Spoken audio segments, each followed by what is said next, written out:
life expectancy was about 35 years old only. So should we like be more creative and maybe think of, you know what, we used to live only 35. Most of us used to die in battles or viruses or stuff like that, and that's why people were like so in a rush to, let's say, get married in an early age, have kids, because they knew that they're going to die soon. Now we live 70, we live 80, so what is the formula? What is next to be done about that? The second question has to do with the romance. Since you mentioned that romance is that thing that triggers that yes, would you marry me? Yes. So it's both-sided. The woman feels safe, the same as man, and it's, let's say, simultaneous. But is a romance something that disappears at partners at the same time? If not, then how do we handle it? What if there's a couple in which the romance, let's say, the female side disappears before the male side? How do you handle that? Or is it maybe scientifically proven that, well, it comes at the same time, but it disappears at the same time in the couple? I don't know, I'm just wondering. Yeah. Thanks. So the last question first. Romance doesn't always happen simultaneously. Sometimes it doesn't, happen for a long time for one partner. And the fall from romance doesn't have to happen simultaneously, but sometimes, there's almost always some critical things happening in the relationship that bring about the fall, which affects both.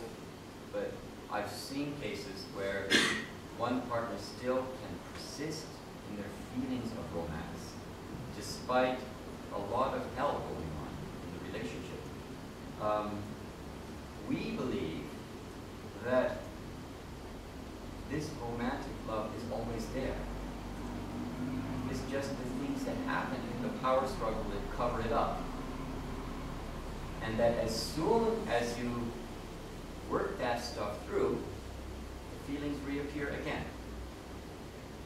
That they never die, actually. And this is moving into your first question. A lot of people have said what you have said, and I think it comes more from the trouble that people are experiencing in long-term relationships of keeping this love alive. They haven't found over. Nathaniel Branden, who was an early writer on romantic love, and he gave a beautiful description of romantic love. But he recognized that it was time limited, so he came up with this theory that we are a creature intended for serial monogamy. Okay? That we have one partner, we fall in love, have this intense relationship. When it ends, we move on to another one. Okay? But if you read his book carefully, you realize there's not much room for children in his picture. There's not a healthy place for children in the picture. Children actually want to have their parents together forever. Just as on a deep romantic level, we want to stay together and believe this is forever. And yes, we live much longer now, and we go through whole stages because of this length of our life that are new. We move through different phases late in our life, and each one is a challenge for a relationship. But we can move through them together. That can be done. And when we do it, we turn out better. We feel better. And we are healthier. This is what research is showing more and more. And I think we have seen it also, perhaps if you look around at the couples that you know, even those couples that have very rough relationships, that have conflicts a lot, maybe some parents towards the end of their life, when they get older, their relationship starts to improve, actually. So with time, actually, whether you work on it or not, it starts getting better. But is it because of the need that they have for each other, or is it it's Why doesn't it get better? because it's a process of growth that we go through. Sometimes if we are conscious about it, we can bring it forward, we can have it earlier in life, and consciously go through the growth that we have to go through.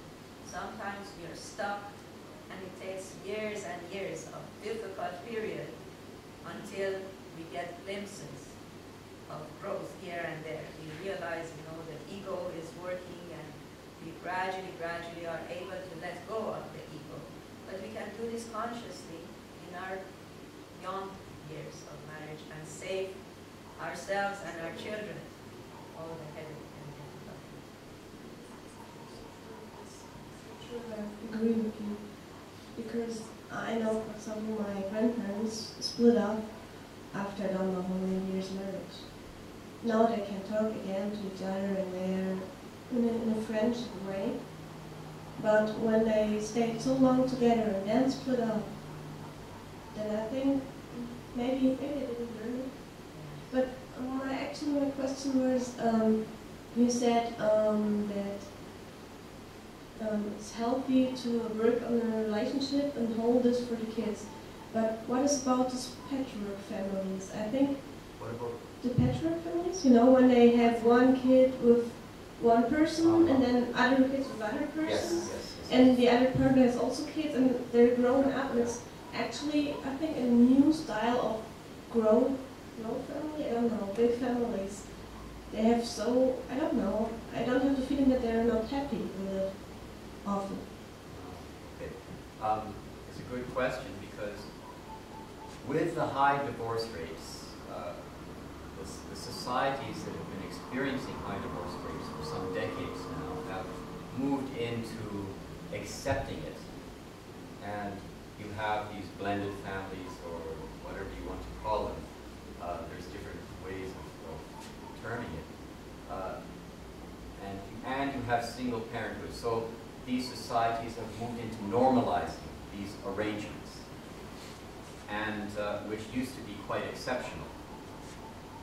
And they've done, and most of these societies are well-off societies, and they put a lot of resources into it and make it easier, for example, for single parents to bring up their children and not be as poor as they would otherwise be.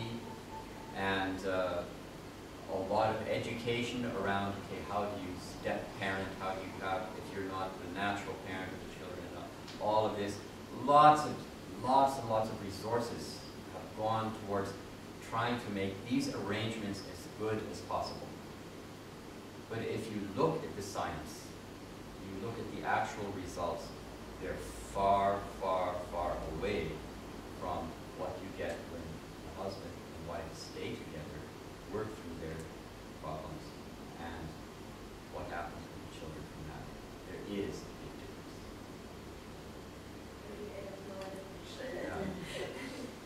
The positive, the positive society has a positive view of these arrangements and have done the very best, but it is interesting to see actually how they turn out and what the stresses are in those families and how those children are in their relationships, okay? For example, if you are divorced, your children are very much more likely to be divorced themselves, okay? If you and your partner are divorced, the numbers even go up more, okay? So when we're divorcing, we're just passing on our unfinished business to our children. They feel it and they know. Somebody's got to do the work. So, could you pass the mic?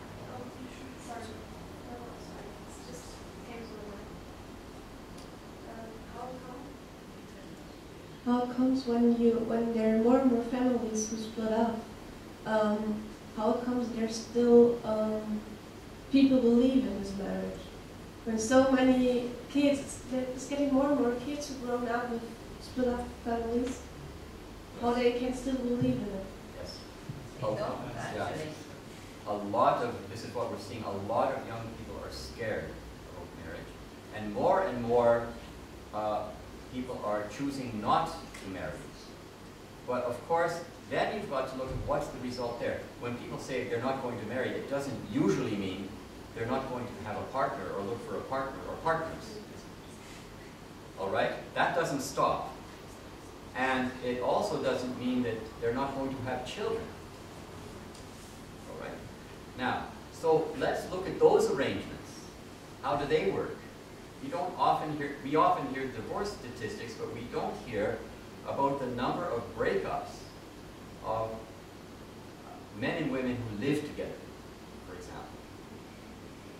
Or men and women who live together and have children together. All right? Which sounds almost exactly like marriage. All right? But the breakup rate of those is twice as much as marriage. Twice as much. Extremely high breakup rate of couples who live together and have children together. You don't hear about that. But those are not working. Much, much worse than marriage. And I don't know about Kosovo, but in Hungary, for example, the majority of young people are not married. They just choose to live together. Exactly because of these problems that they have witnessed in their parents and uncles and aunts and everything. So the belief in marriage is really going down again. I don't know how it is here, but there a great majority of young couples just live together for many, many years until they separate. Serial monogamy. Yeah. Sure. Yeah. Okay.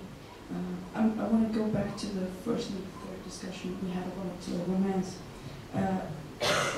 What I got from the speech and from the discussions is that basically the romance is always there.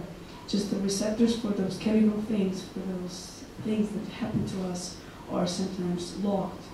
So